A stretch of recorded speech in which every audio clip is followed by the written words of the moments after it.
kita bisa melewati bulan September, itu adalah sebuah anugerah yang boleh Tuhan percayakan dalam kehidupan kita.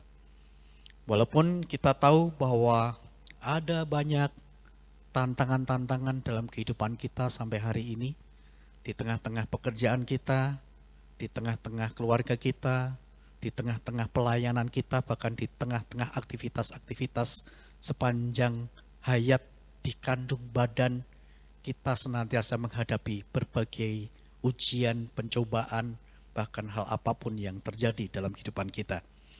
Di bulan ini kita akan belajar bersama-sama tentang ajaran Tuhan Yesus Kristus, baik ketika dia hidup sebagai manusia, tetapi juga bagaimana kuasa Tuhan dinyatakan di bulan-bulan ini secara khusus tentang Yesus Kristus dan Roh Kudus. Nah, di minggu pertama kita belajar bersama-sama tentang ajaran Tuhan Yesus Kristus berkenaan dengan pencobaan. Saudara yang saya kasih di dalam Tuhan, ketika saya membaca sebuah artikel ini menyampaikan tentang kekuatan daripada sebatang pohon. Sebatang pohon yang ditanam dari awal ketika dia ada di hutan belantara, dengan ketika pohon ini ada di pegunungan yang sangat tinggi, katanya itu bobotnya, kualitasnya jauh lebih baik yang ada di atas gunung. Benar atau salah, saya tidak tahu, tetapi artikel ini memberikan satu penggambaran, pengilustrasian bahwa ketika pohon itu ada di sebuah gunung, dari kecil sampai kepada bertumbuh, ada banyak hempasan angin yang begitu hebat dan luar biasa, sehingga akar itu semakin kuat, sehingga bobot tubuh pohon itu semakin terisi dengan kualitas yang baik. Nah, saudara sekalian yang saya kasih di dalam Tuhan, ketika kita bersama-sama mencoba merenungkan tentang sebuah ilustrasi ini, mungkin inilah yang sedang ada di dalam perjalanan kehidupan setiap manusia. Apakah mungkin kita ada di hutan belantara atau mungkin kita ada di gunung, tetapi angin badai yang sedang ada di sekitar kita akan mewarnai kekuatan dalam kehidupan kita untuk berpijak, untuk menjadi kuat. Apakah kita tetap ada dan terus ada di dalam perjalanan hidup kita? Sebagai orang-orang yang percaya, semakin kita percaya kepada Tuhan Yesus Kristus, tentunya juga semakin banyak ujian-ujian, bahkan tantangan-tantangan yang terus-menerus ada di dalam perjalanan hidup kita. Apakah kita bersama-sama akan menjadi semakin kuat, terus kuat di dalam Tuhan, atau apakah justru kita roboh tumbang oleh karena tidak kuat menghadapi berbagai situasi yang sulit? Hari ini kita belajar bersama-sama bagaimana Tuhan Yesus Kristus dicobai oleh iblis, yang akhirnya memberikan sebuah tema bagi kita, menang atas pencobaan. Bagaimana Tuhan Yesus Kristus menang atas pencobaan. Bagaimana saudara dan saya juga bisa menang atas pencobaan yang mungkin sedang terjadi di dalam kehidupan saudara dan saya pada masa sekarang ini. Saudara sekalian, kita bersama-sama menyadari bahwa selama kita hidup pasti ada saja pencobaan yang datang. Pencobaan dalam bahasa Yunaninya adalah peirasmos, yang menunjuk kepada penganiayaan dan kesulitan yang datangnya dari luar diri kita, yaitu dari dunia ataupun dari iblis. Ketika pencobaan datang, ketika penganiayaan terjadi, ketika kesulitan terjadi di dalam kehidupan kita dari dunia ini, atau mungkin dari pengaruh-pengaruh kuasa-kuasa kegelapan, kemudian kita sebagai orang yang percaya, apakah kita bisa menghadapi pencobaan itu dan akhirnya menang? Seperti yang terjadi, seperti yang dialami oleh Tuhan Yesus Kristus. Mari kita bersama-sama melihat di dalam Matius pasal 4, ayat 1 sampai dengan ayat yang ke-11 tentang pencobaan Firman Tuhan berkata, saya ingin membacakan secara cepat. Maka Yesus dibawa oleh Roh ke padang gurun untuk dicobai iblis. Dan setelah berpuasa 40 hari dan 40 malam, akhirnya laparlah Yesus. Lalu datanglah si pencoba itu dan berkata kepadanya, jika engkau anak Allah, perintahkanlah supaya batu-batu ini menjadi roti.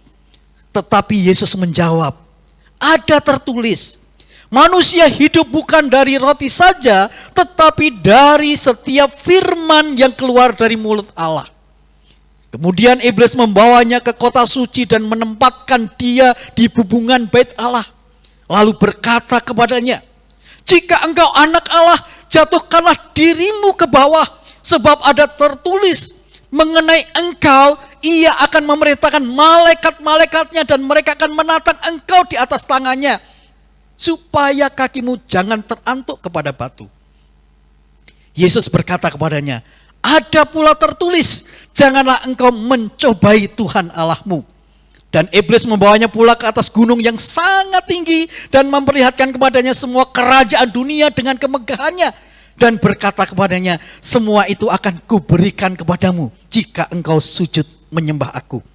Maka berkatalah Yesus kepadanya, enyahlah iblis, sebab ada tertulis, engkau harus menyembah Tuhan Allahmu dan hanya kepada Dia sajalah engkau berbakti. Lalu iblis meninggalkan dia dan lihatlah malaikat-malaikat datang melayani Yesus. Saudara yang saya kasih di dalam Tuhan, sebuah proses bagaimana Tuhan Yesus Kristus menang di dalam pencobaan. Ketika kita bersama-sama membaca perikop ini, ayat ini, kita bisa merenungkan ada 3 prinsip bagaimana Tuhan Yesus Kristus menang dalam pencobaan. Dan mungkin itu juga bisa terjadi di dalam kehidupan saudara dan saya. Di saat pencobaan datang dalam kehidupan saudara, ada 3 prinsip bagaimana saudara dan saya bisa menang menghadapi pencobaan itu. Yang pertama adalah menyadari bahwa iblis menyerang umat Tuhan di titik kritis. Yang kedua, menyadari bahwa iblis dikalahkan hanya dengan firman Allah. Yang ketiga, menyadari bahwa iblis meninggalkan umat Tuhan ketika umatnya itu tetap di dalam Yesus Kristus. Mari kita akan lihat bersama-sama. Yang pertama, kita merenungkan bersama-sama bagaimana Tuhan Yesus Kristus menang atas kuasa si jahat. Mungkin ada banyak pencobaan-pencobaan yang sedang kita hadapi pada masa sekarang ini. Bagaimana kita bersama-sama bisa menang atas pencobaan ketika kita menyadari bahwa iblis menyerang umat Tuhan di titik kritis. Apa titik kritis yang sedang dilakukan oleh iblis untuk mencobai Tuhan Yesus Kristus? Apa yang sedang dilakukan iblis untuk mencobai saudara dan saya di titik kritis? Dikatakan di dalam ayat yang ketiga, lalu datanglah si pencoba itu dan berkata kepadanya, jika engkau anak Allah, perintahkanlah supaya batu-batu ini menjadi roti. Iblis tahu apa yang terjadi di dalam kondisi yang sedang dialami oleh Tuhan Yesus Kristus. Ketika dia berpuasa 40 hari, 40 malam, kemudian akhirnya dia lapar. Sekali lagi, dia lapar. Artinya apa saudara sekalian? Inilah yang terjadi pada titik kritis Tuhan Yesus Kristus dicobai masalah lapar. Dan mungkin itu juga bisa terjadi di dalam kehidupan saudara dan saya. Ketika pada masa-masa sekarang ini, bagaimana pencobaan yang bisa terjadi di dalam kehidupan saudara, iblis sedang menyerang kita sekalian terhadap masalah makanan, terhadap masalah kebutuhan jasmani. Apa yang akan saya makan besok jikalau uang sudah tidak ada? Anak saya harus minum susu. Anak saya harus makan bubur. Apa yang harus saya lakukan? Mau makan apa? Bukan makan siapa, saudara. Tetapi inilah yang terjadi Ketika kita melihat bagaimana strategi iblis yang hebat dan luar biasa, yang kemungkinan terburuk bisa menjatuhkan umat-umat Tuhan berkenaan dengan masalah makanan, berkenaan dengan masalah kebutuhan jasmani. Kita mungkin sedang menghadapi pada masa sekarang ini dan iblis sedang mencoba menyerang umat Tuhan di titik kritis kita. Itulah sebabnya kita perlu hati-hati dan kita perlu waspada oleh karena segala kebutuhan perekonomian hari lepas hari untuk saat ini menjadi titik kritis supaya kita meninggalkan Tuhan Yesus Kristus. Luar biasa strategi iblis.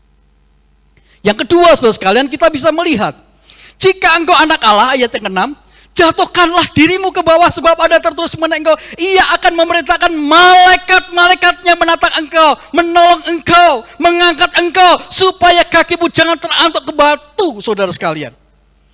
Bagian yang kedua ini juga sangat penting. Seolah-olah bahwa Tuhan Yesus Kristus adalah seorang yang memiliki spiritualitas yang sangat tinggi, dan disitulah letak titik kritis ketika saudara dan saya sebagai orang-orang yang memiliki hubungan yang intim dengan Allah yang begitu hebat dan luar biasa. Ketika saudara dan saya adalah orang-orang yang memiliki kehidupan kerohanian yang sangat tinggi, yang sangat saleh, yang sangat hebat dan luar biasa. Menurut pandangan manusia, justru disitulah titik kritis yang sedang ingin dihancurkan oleh iblis. Masalah kerohanian, masalah hubungan kita dengan Tuhan. Saudara, ada seorang yang sedang sakit. Orang ini sakit begitu luar biasa, tidak sembuh-sembuh. Dia orang yang saleh. Dia orang yang memiliki hubungan yang baik dengan Tuhan. Dia seorang pelayan Tuhan. Lalu nan jauh di sono, ada sebuah berita, ada seorang pendeta yang bisa menyembuhkan segala penyakit. Kamu hanya membawa uang 200.000 rupiah dan kamu harus membawa juga ayam jago umur 7 bulan. Orang ini dicobai untuk datang kepada sang pendeta. Tapi temannya mengatakan, kalau pendeta sesungguhnya bisa mendoakan saja, bukan hanya dengan berbagai syarat-syarat yang lain. Hati-hati. Nah, saudara sekalian, banyak orang dipakai seperti ini, saudara sekalian. Banyak orang dipakai sebagai orang yang seolah-olah rohaninya hebat dan luar biasa, bisa menyembuhkan sana sini dengan berbagai persyaratan-persyaratan yang ada.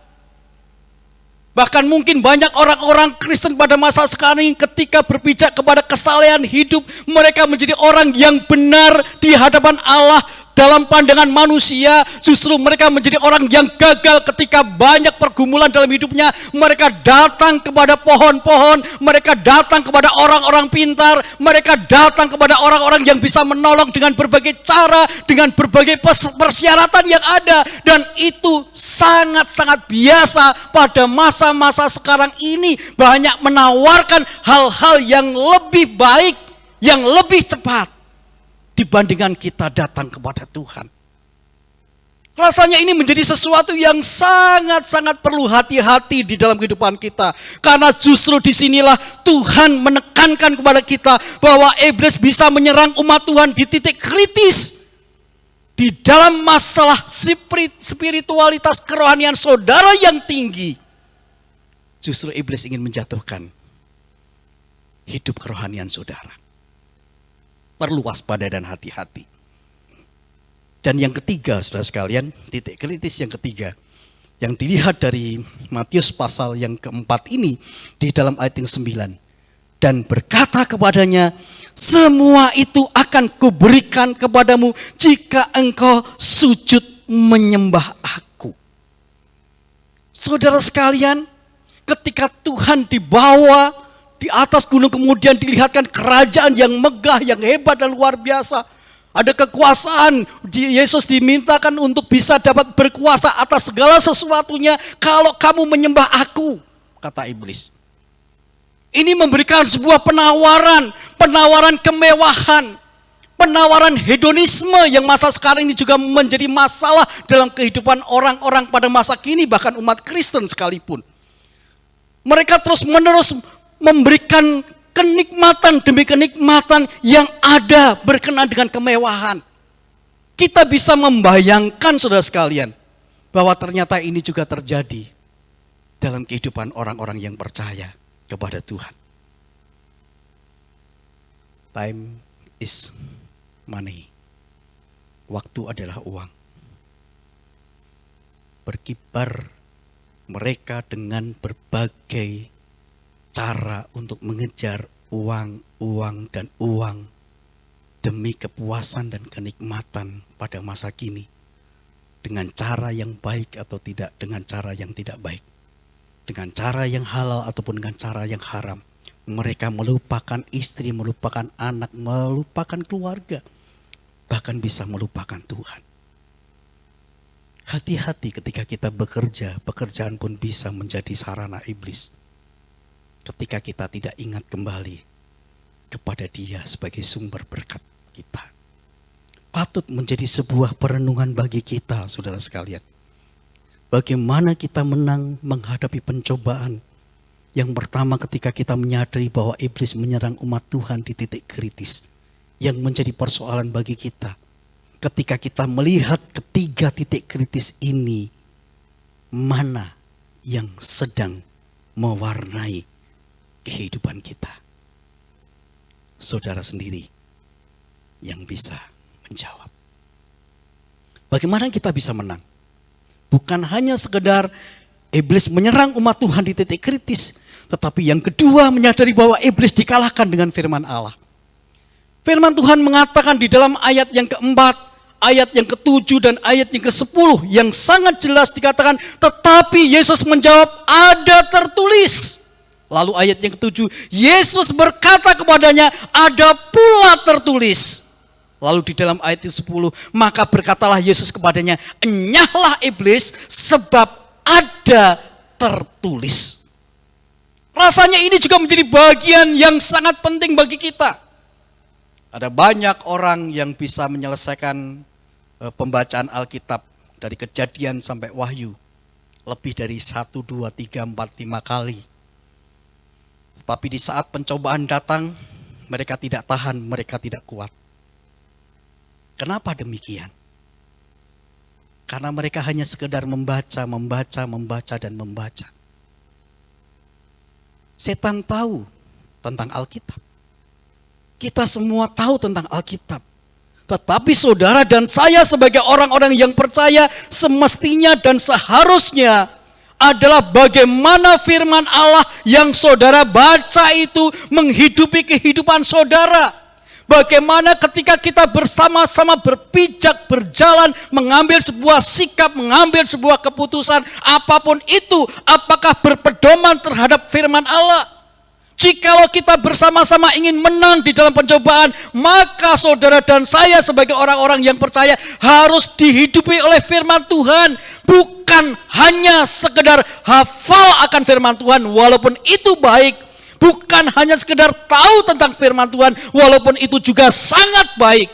Tetapi justru yang menjadi yang terbaik adalah ketika saudara dan saya dihidupi oleh firman Allah, sehingga firman Allah yang hidup di dalam hidup saudara itu menjadi bagian di mana segala sepak terjang saudara ada didasarkan kepada firman Allah. Kita sadar, kita tahu iblis tidak suka umat Tuhan hidup seturut dengan firman Tuhan. Makanya banyak orang-orang Kristen pun jatuh di dalam dosa karena dia tidak dihidupi oleh firman Tuhan. Iblis bisa memakai firman Tuhan, bisa memakai Alkitab untuk menjatuhkan kita. Karena itu saudara yang saya kasih di dalam Tuhan, di pagi hari ini jangan hanya sekedar hafal, Jangan hanya sekedar tahu, tetapi bagaimana kita menjalani kehidupan kita dengan tuntunan dan kekuatan firman Allah itu menjadikan kita hidup sebagai pelaku kebenaran Allah. Ketika saudara merenungkan firman Allah, saudara menemukan sesuatu yang baik dalam hidup saudara, maka itulah yang harus saudara kerjakan sebagai pribadi-pribadi yang dihidupi oleh firman Allah. Yang ketiga, saudara sekalian, atau yang terakhir, kita melihat di dalam ayat 11 dan ayat yang ke-13. Di dalam ayat ke-11 dikatakan, lalu iblis meninggalkan dia dan lihatlah malaikat-malaikat datang melayani Yesus.